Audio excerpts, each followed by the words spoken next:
If you guys have been around in KL for the past few months, you would have noticed there are a lot of different summits, events on the energy transition, on sustainability. So the one that we share a week with is the Climate Governance Malaysia one that just happened or just concluded. But we also had a couple of conferences on energy transition. And all of these have been attended by very senior officials from the government, even the Prime Minister, who launched the National Energy Transition Roadmap, or NETR, NETA, last week. So there are developments happening in Malaysia at a very fast pace. And just like today's session, I'm really glad that we still have a few house. Like, many of these sessions have been very well attended. And I think it just shows how urgent this transition is. But I guess what exactly is so urgent about it differs. But I think despite all the sort of conversations and the new policies that the government has implemented, the targets they're setting, what we'd like to bring up in this panel is actually what it takes to make this transition fair, to leave nobody behind. I think that's something that we've kind of hinted at the board of the panel on the board hinted at. But I would like to actually jump right into the questions now and get our panelists, I think, to introduce themselves and what their organizations have been doing in facilitating this just transition. So Syairah, I'm going to start. Can you tell us a little bit about yourself and your work at Bank Negara? And because the central bank, is sort of the financial regulator, what are some of the policies and frameworks that Bank Negara has been putting into place to encourage climate and transition financing? Thanks, Samantha, for the question, and good afternoon, everyone. I'm Syairah from Bank Negara Malaysia. Specifically, I work in the sustainability unit. At Bank Negara Malaysia, sustainability unit is sort of the baby of the bank. It's the newest department, established almost 2 years ago.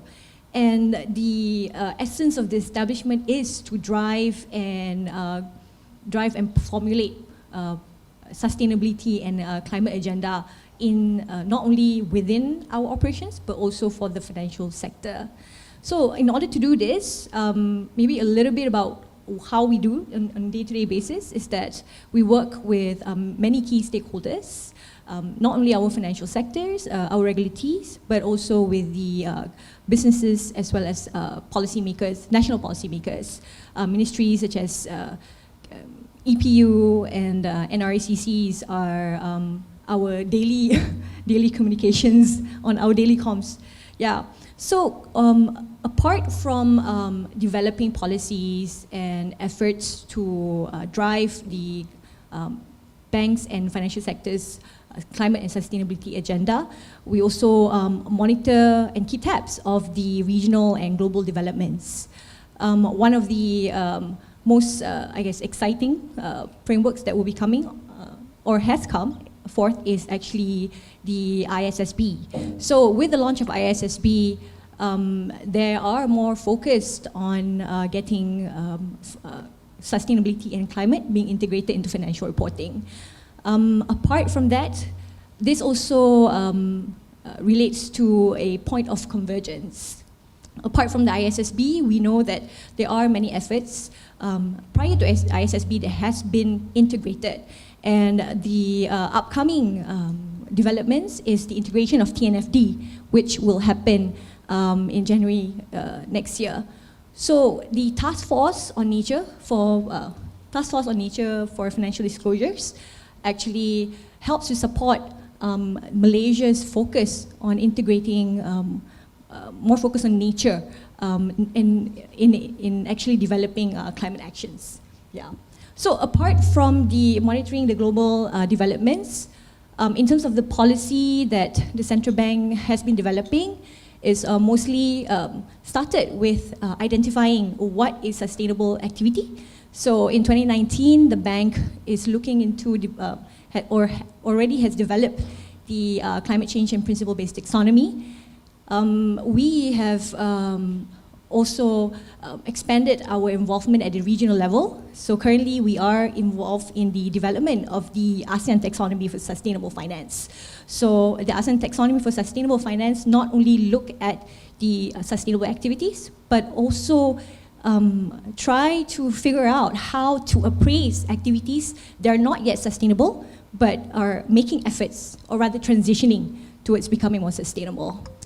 Apart from taxonomy side of things, as financial regulators, of course, risk is our priority.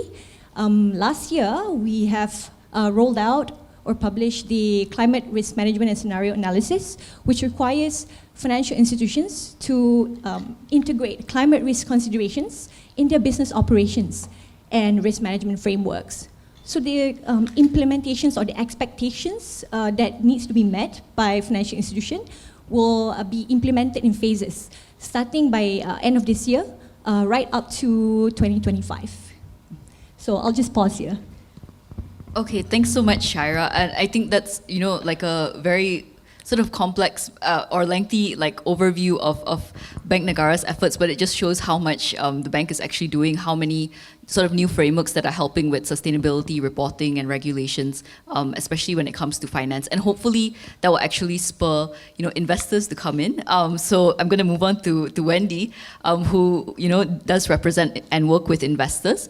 And Wendy, can you share a little bit about what pollination does and sort of some of the regional trends that you've been seeing? So for those who don't know, Wendy's actually headquartered, pollination I think has an office in Sydney, in Australia. But Wendy, I'll let you share more.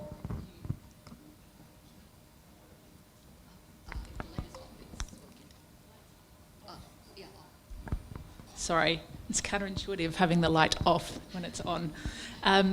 So thank you, Samantha. So I'm a managing director at an organisation called Pollination, and we are an investment and advisory firm that's focused on climate and nature.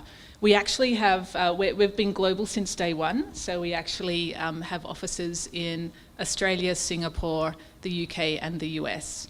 And the reason I'm here actually is I'm also working in Malaysia, and it's a great pleasure to talk to lots of organisations in Malaysia about climate and nature. So we've been around for about 3 years, and I guess some of the things that are particularly relevant to the topic of just transition that we've observed over that time is, firstly, there's just been a great move towards mainstreaming the whole idea of green investment and transition investment. And there's literally trillions of dollars that's pledged to be directed towards building climate resilience and to decarbonisation. But the fact of the matter is actually emissions are still rising and we're not moving fast enough. And so we need to work out ways to actually unlock that private finance, most of which is actually coming from the global north, which I think goes to the point of just transition. So we've, for example, done some work with GFANs, and a really strong message about private organisations, private investors want to invest, but they actually need to de-risk investments so that things that are currently marginal become bankable. And so we really need governments and multilateral development banks to step in and provide guarantees and first loss equity to enable that to happen. But then on the other side, for the recipients of that investment, I think we need new models where there's actually a sense that this is not just a new version of colonialism, it's actually a fair and just investment agreements that we have. So I think that's one of the first big things. The second is that we're actually seeing new forms of collaboration. And just as an example of this, we're involved in a green hydrogen project in Australia, in the East Kimberley. And the model that we're adopting there is that traditional owner groups are majority shareholders in that venture. So it means that you're transitioning from traditional owners being just people who are consulted as part of the process to people who actually financially benefit from it as well and have a much greater influence over what that project looks like.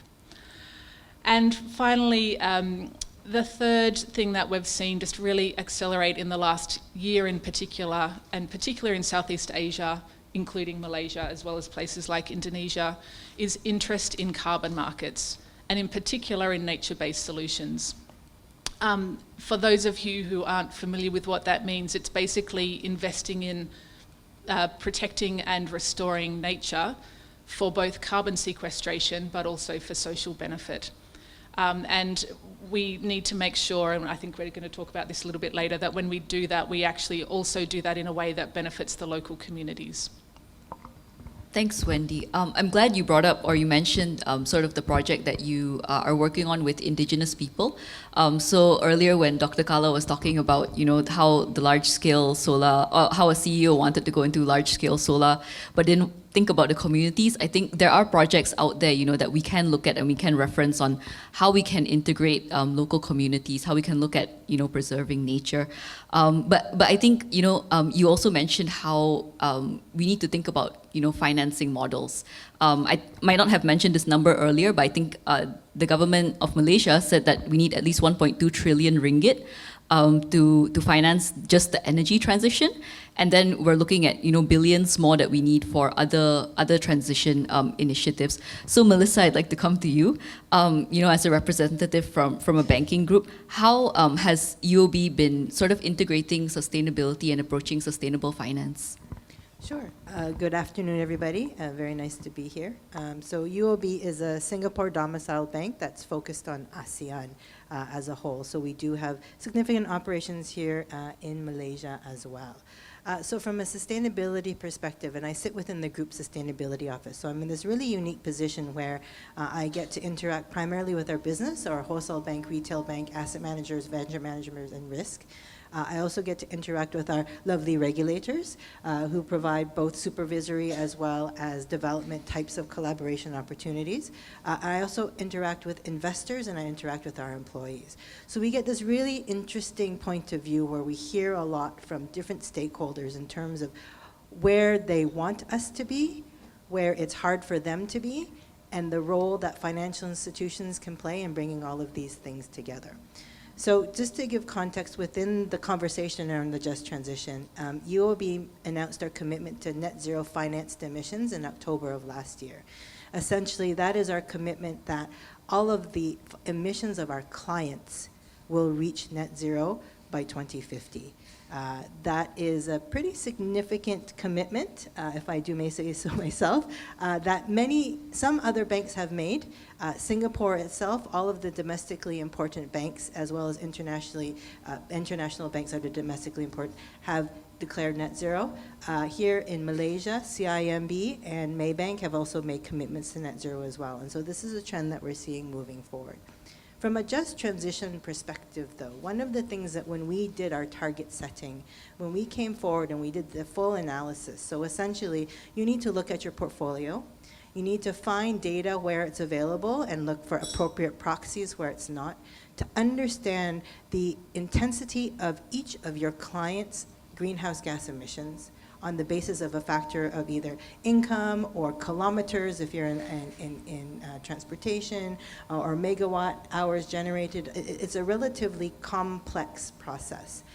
And you need to choose as one of the part of the exercises a pathway that you wish to commit to. Now, the gold standards are scientifically based pathways, which we obviously were going to commit to. But when we were looking at the numbers, the international, global, scientifically based pathways, which take into consideration not just the countries in which you operate, but also Western countries, Nordic countries. I'm Canadian, so Canada, the US, all of, Australia, countries who are relatively further along on the decarbonization journey. Those are all integrated into one. And when we were crunching the numbers and interacting with our clients and our stakeholders, we realized that, in fact, we needed to ensure that when we made our commitments, we weren't going to be less ambitious with our commitments. However, we wanted to be pragmatic with our commitments. And that's where we wanted to really come forward with the idea that we wanted to ensure that we had a just transition for emerging market ASEAN. So we chose regional pathways along with international data. We were one of the first in market. It was a little bit of a risk, I'll be honest.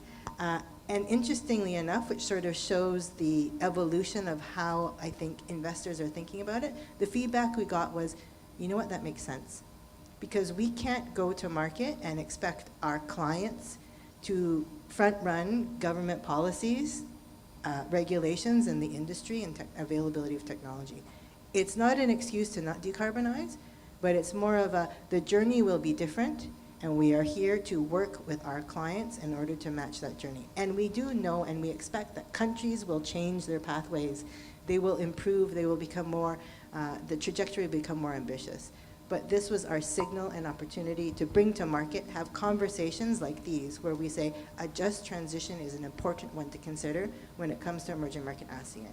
And for us, if we decarbonize our financed emissions, but don't decarbonize the real economy, so by just saying no or dropping clients, then we'll have failed in this entire global mission. Thanks, Melissa. And I think we'll definitely come back to the question of heavy emitting industries in the region and how we can encourage or how we can work together with these industries to decarbonize.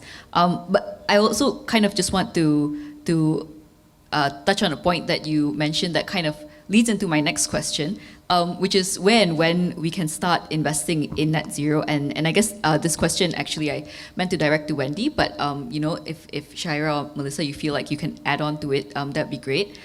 So I think Melissa, you talked about sort of looking or pinpointing certain areas in individual operations for companies. But I guess I want to know as well as from a financials perspective, what can investors do, or like anyone in the room who might speak to or be able to speak to investors and convey a message, when and what should they be looking at in terms of where they can start putting their money or their efforts when it comes to the transition and a just transition? Well, maybe I'll start from the kind of corporate or the organisation perspective, and you can talk about the investor perspective. Obviously, the answer for this is going to be very different for different types of organisations. But I'm going to, I guess, describe two approaches. The most common one that we see is that organisations obviously start with things that they can control or have more control over. And so, assuming all of you are somewhat familiar with scopes of emissions, but that's scope 1, which is your emissions from operations, and scope 2, which is from the energy that you purchase. And obviously the key to reducing those emissions is energy efficiency and shifting to renewables. So that's often a very common starting point. It gets much more complex when you think about your supply chain and about your customers and how you collaborate across that entire value chain to accelerate decarbonisation. But that's where a lot of the effort is going now for organisations that are more progressed. There's also, Samantha asked me to talk about offsets. Offsets, there's a lot of bad press about offsets.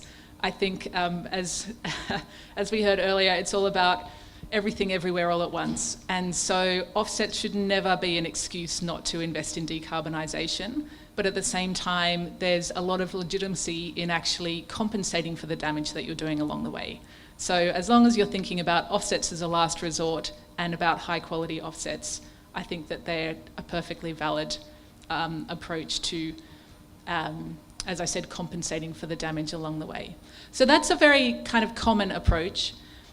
I would like to propose also that not a better way to think about it, an alternative way to think about it is to think about what does a decarbonised economy look like? And what is my role as an organisation? How am I going to derive value in that decarbonised economy? And use that to help drive where you're going to invest. Investing in people and knowledge, investing in new business models, investing in new technology. So I think you probably need to do both. You need to do the scopes because that's what people are demanding of you, but actually it's going to become increasingly important to think about how do I generate value in a decarbonised world. Just to add to that, and not necessarily from an investment perspective, more from sort of a client assessment perspective, in particular when we're talking about transition. One of the challenges with transition at the moment is when you look, for example, at the transition of the energy sector, they're in looking at pathways or looking at transition of sectors which are highly dependent on their scope 2 emissions and power.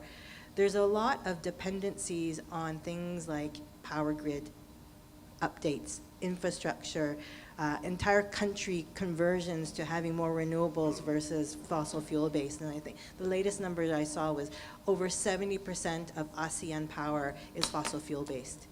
And so when you're thinking about talking to a company about their transition and their sort of decarbonization plans, and so much of what they are dependent on is energy, and there's only so much energy efficiency you can do, there is sort of a chicken and egg issue here. And so we're still relatively early on for some sectors in this transition conversation, the decarbonization conversation. So we're looking at, basically, I mean, you can kind of narrow it down very simplified to two things. Number one, ambition, and number two, ability. Does the company actually have the ambition to decarbonize? What we mean by that is, are their boards of directors and their senior management setting actual science-based targets, having conversations, putting that into the public sphere in terms of the communication and the reporting? Understanding for SMEs, it's still relatively nascent, but there are tools coming up and support from regulators, from financial institutions, from industry bodies to help craft those plans, but not just high-level motherhood statements, but actual goals and targets in the short, medium, and long term. The second piece is ability. Can they actually do what they say they're going to do? Do they have the ability to attract the capex that's needed to invest in the technologies they need to, or the growth that they need to, in order to achieve those transition goals? So I'm not here to give investment advice, because I can't, nor should I be, but just that transition is challenging at the moment, but it is not an excuse to say we don't have a transition plan. So I think as we look at sort of the trajectory of how things are going, those are some of the things that are worth taking a look at. Sorry, I know we're short of time, but I just want to add one small thing. I think the whole question of energy transition is a very interesting one, and certainly some organisations say, oh, well, I can't do anything, I have to wait for the grid to decarbonise. And that's true for some organisations. There are other organisations who are actually flipping the question and saying, how can I accelerate the transition of the country? So it might be a property company saying, well, I have real estate, so how do I use that to generate energy? So I think that's an important question to ask as well. Can I just add one more thing? So from a regulatory perspective, at least, so central bank has been quite active in the international platform, the Network for Green Financial System.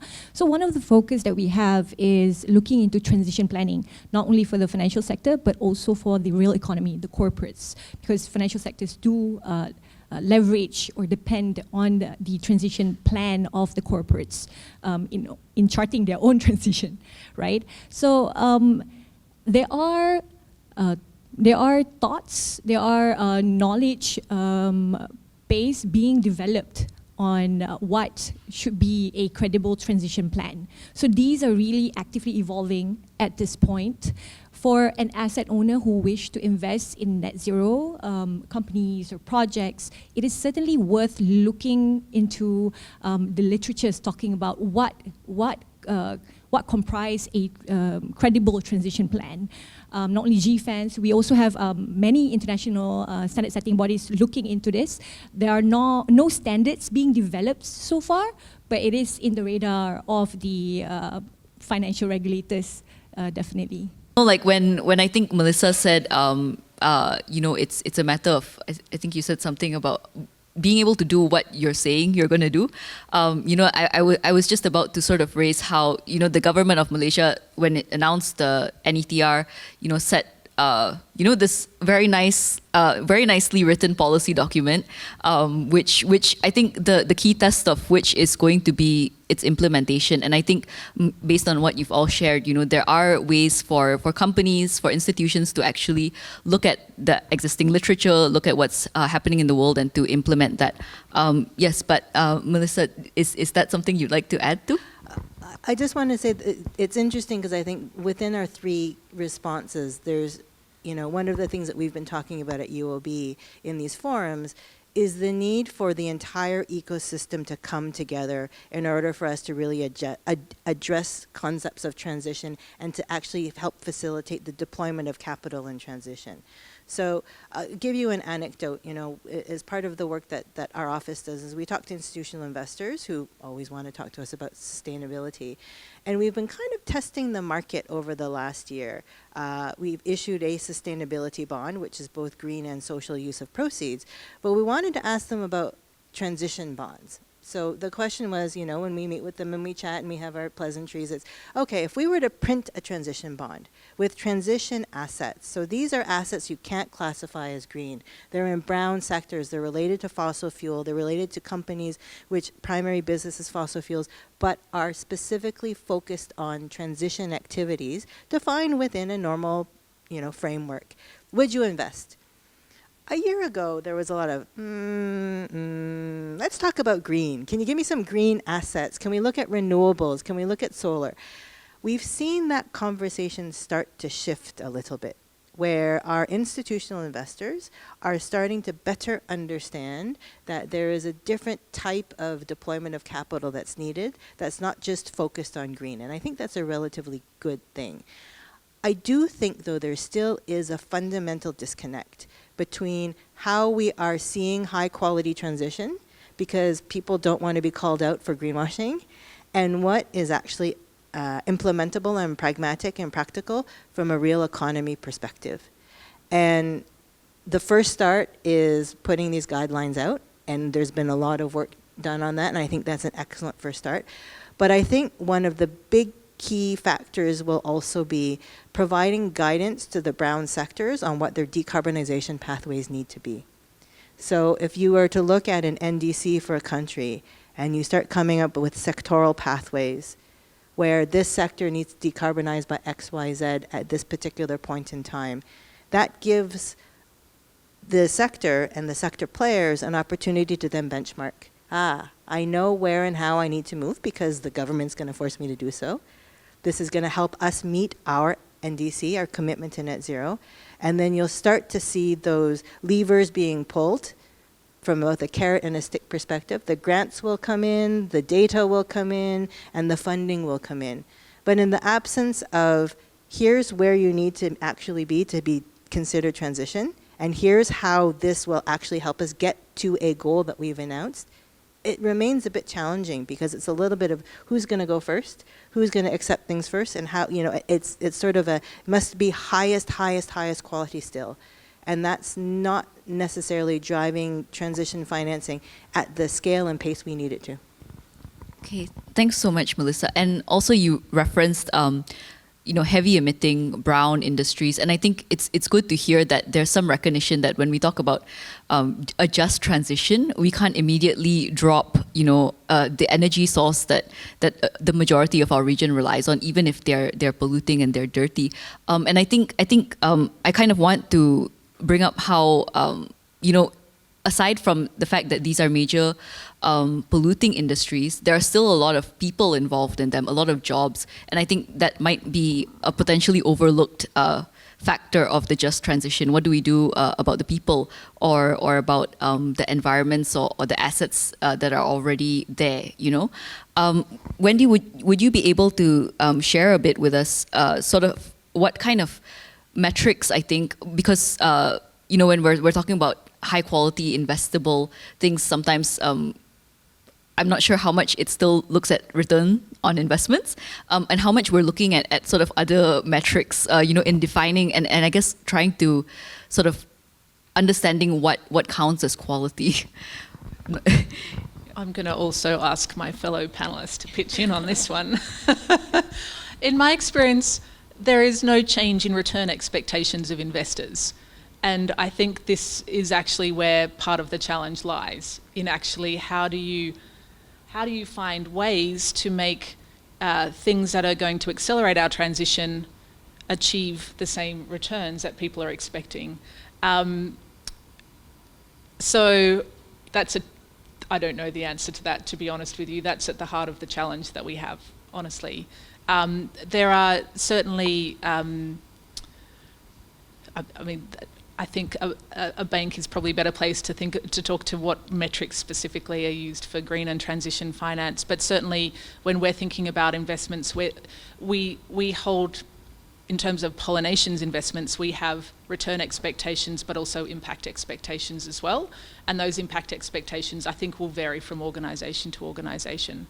I guess the only other thing I will mention, part of the reason that people are so interested in carbon markets the whole purpose that carbon markets were created was to help drive investment into activities that wouldn't otherwise be invested into.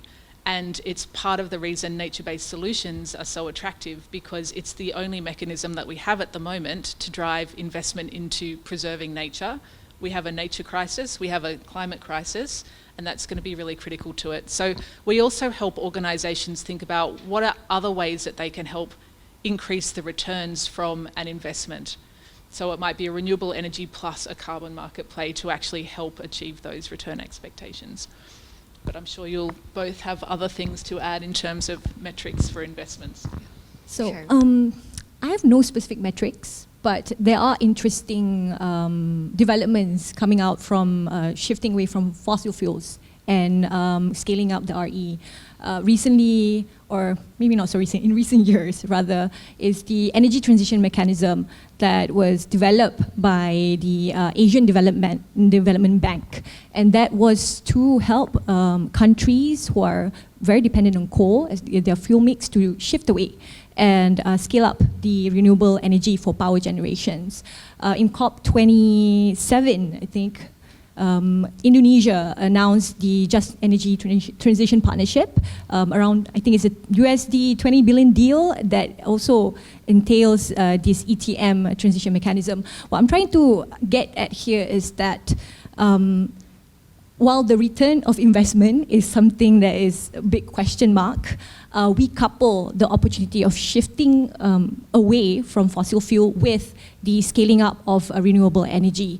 ETM is particularly unique because it can attract, and investors, there are certainly investors that are attracted by the fact that you can help to contribute to its carbon reduction and also invest in the scaling up of the RE.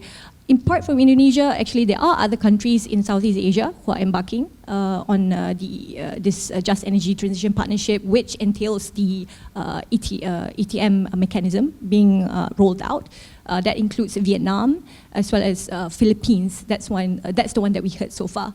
So my question, this is a question of myself, is would this work for Malaysia? We don't know. We are exploring. There is NETA. But yeah, I'll just pause here as a nugget for us all to think about. Exactly. I think that's the trick. There's been so much money pledged, and then the challenge for us all is actually how do we make sure that's deployed? Yeah. It's complex. And I think what we're trying to look for at the moment is understanding that status quo isn't working. So things like the ETM, the JETP structure is a blended finance structure that's looking at private capital, public investment, and then de-risking through different mechanisms, grants, and then a whole host of support mechanisms behind it. But it is an extremely complex ecosystem, and it is going to take, and has taken a lot of time. Blended finance conceptually has been around for a very, very long time, and it hasn't been easy to scale. And so I think, one of the challenges is, can we expect equal returns? At this point, no. In the future, I think yes, if we're in the right regulatory policy environment. When you think about a carbon tax, I remember the word floating above my head earlier, and sort of the real cost of carbon emissions being calculated into the market.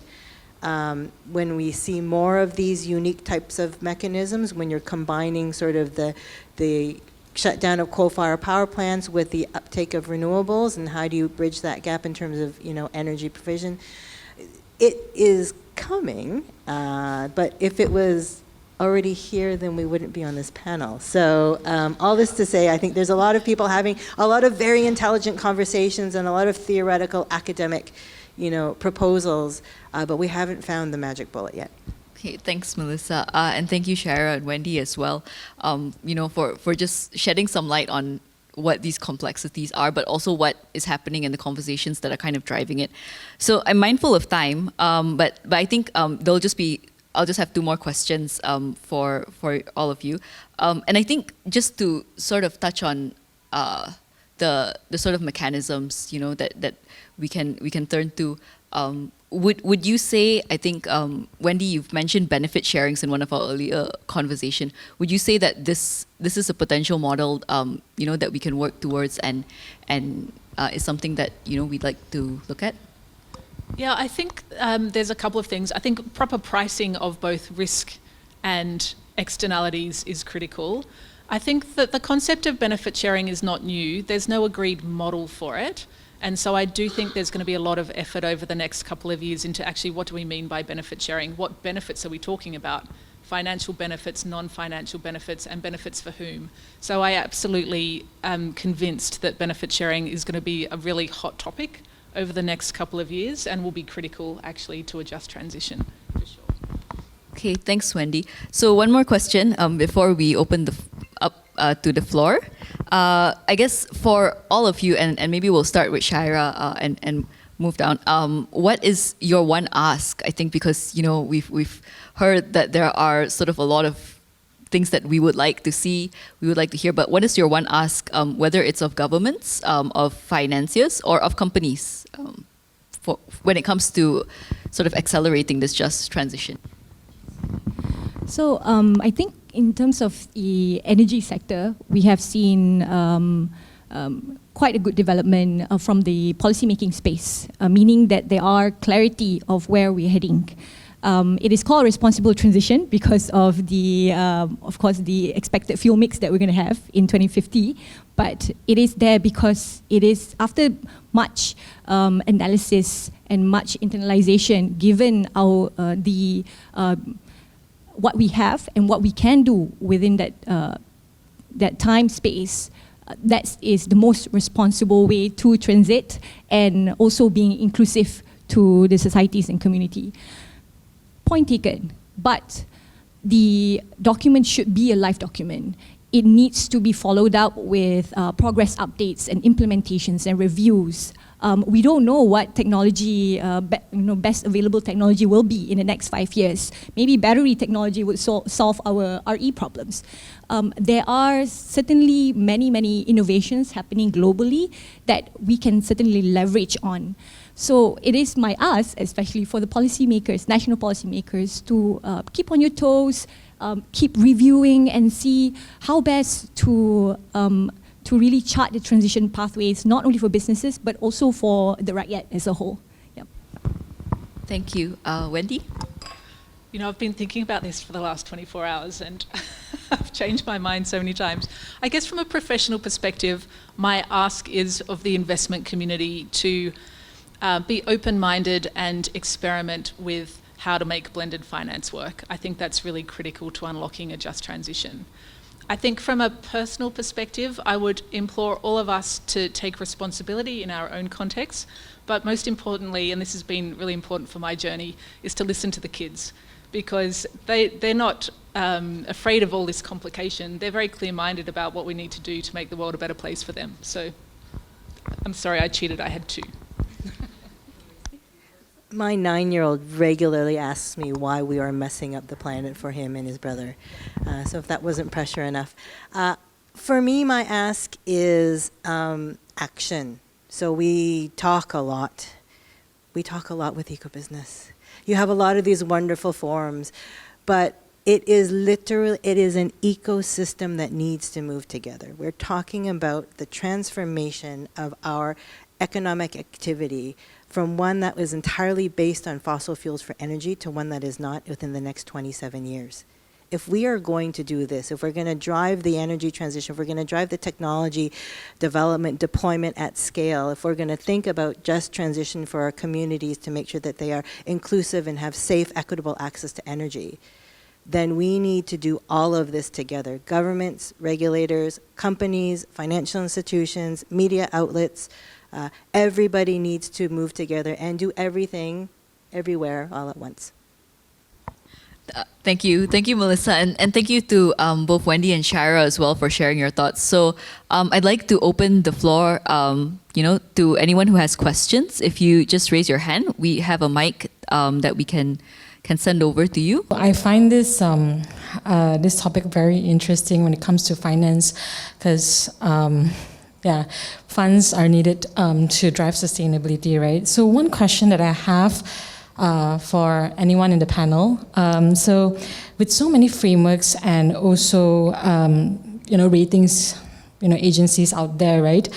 what are the current standard guideline that this, investors maybe use to evaluate their investment portfolios? Because I understand from Syairah that there's this research on credible transition plan going on, but it's still on like the research phase, right?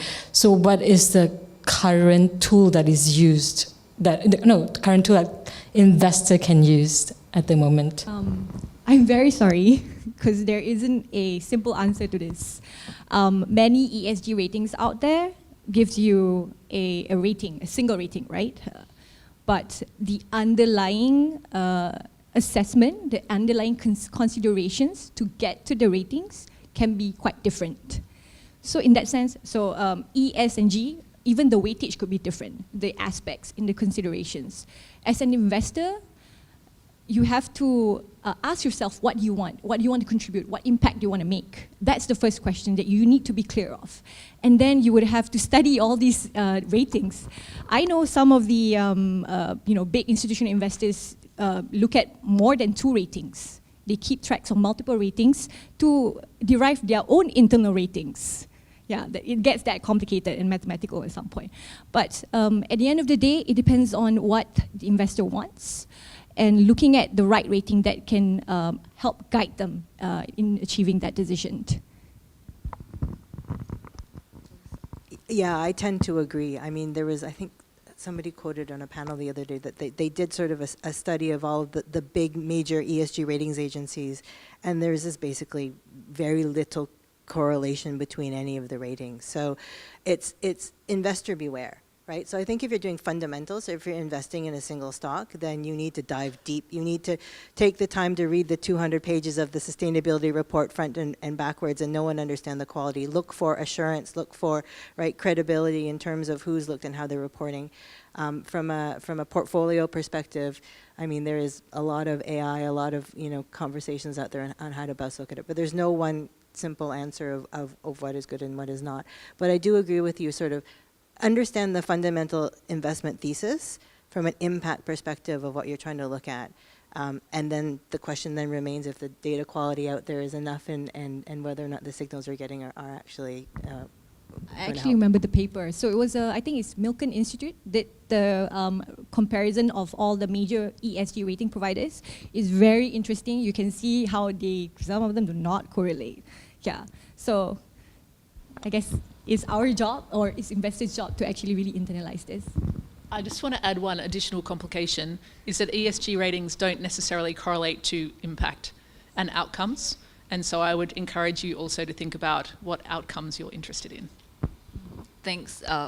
Thank you, all of you. I think that actually was a really interesting question. I think, from a company's perspective who's looking for investors, it might sound kind of scary. But Wendy, when you mention outcomes, I think that's not just something for the investors to think about. It's something for SMEs, for companies to think about. Not everything.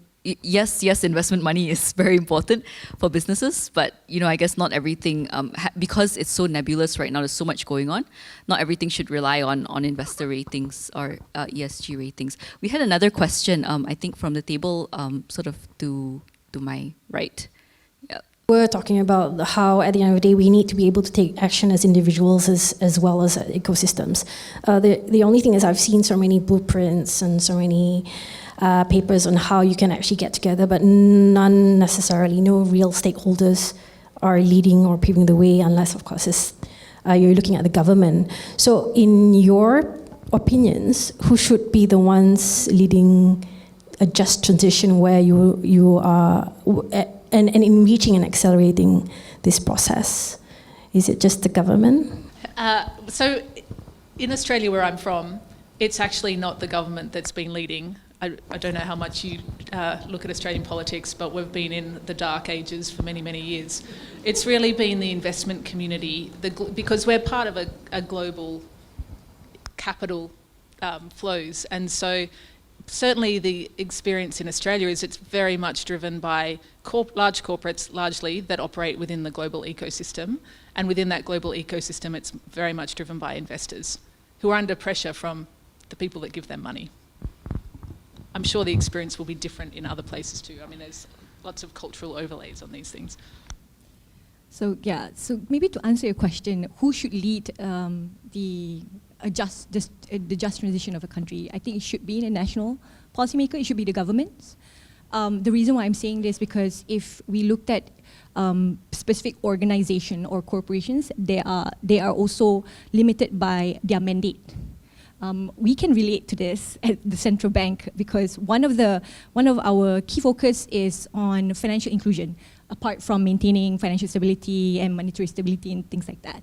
The reason why I mentioned this is because one of the gaps that we are seeing right now is at the micro SMEs, the very, very small businesses, mom and pop shop, who do not have any sort of bank financing. So they're not really tagged into the financial sector. But they need help to transition. They are affected by climate change. They are affected by all these corporate transitioning, moving to low carbon, and therefore trying to get their supply chain to also move with them. So how do we reach to this segment of community, right? As a central bank, because they're not tagged into either the banks or insurance, we have no reach to these micro SMEs. So that's why it is important for the government to look at it holistically, to really identify who are affected by the transition, which segments that needs to be really taken care of or being focused.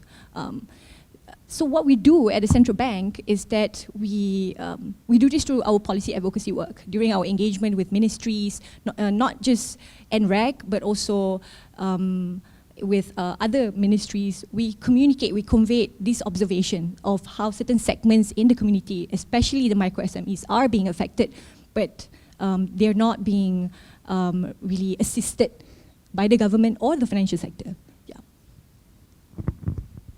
Okay, thanks. So, Melissa, any final words or? I agree. All right, thank you so much. I see that there might be more questions, but we are a bit short of time, and actually we'll be around for networking after this. So if you do have any questions, please don't hesitate to ask us personally. I'm going to hand it back to Kyron, and I'm just going to thank again our wonderful panelists for sharing with us today.